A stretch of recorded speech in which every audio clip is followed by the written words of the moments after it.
போகிறீங்க, அங்கே துளசி கொடுப்பாங்க இல்லை. அதுக்கப்புறம் அம்மன் கோயிலுக்கு போனீங்கன்னா அந்த தாமரை கிடைக்கும். அது கிடைக்காதான் வேலை நிற்பாங்க.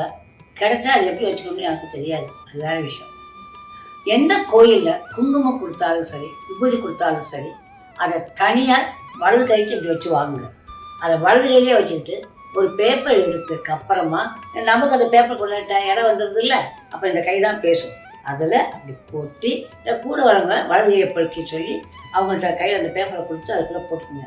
நாங்களாம் கோயிலுக்கு போகிறப்ப ஒரு பிளாஸ்டிக்கில் அந்த ஒரு இது இருக்கும்ல, இந்த ஜிப்லாக் இருக்கு இல்லையா, அதை எப்போவுமே வச்சுருப்போம். அது இல்லாமல் போகிறதில்ல.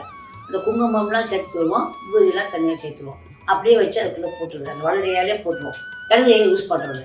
வாங்குறப்ப வலது கையை தான் வாங்கணும். சரிங்க, அப்புறம் எப்படி பூசிக்கிறதா இங்கே போய் இப்படி வச்சு இந்த வரலை வச்சு அப்படியே பூசிக்கணும். புரிஞ்சுதா? அந்த மாதிரி பண்ணிக்கணும். எந்த காரணம் கொண்டும் கையில் குட்டி எடுத்து போட்டுலாம் பண்ணக்கூடாது. ஓகே, அது ஒரு முக்கியமானது. அந்த மலர்கள் கொடுத்தாங்கன்னா அதை வாங்கிக்கோங்க. பர்டிகுலர் தாமரை மலர் கொடுத்தாங்கன்னா அதை வாங்கிட்டு வந்து அதுவாக வந்து என்ன பண்ணும், காயும்.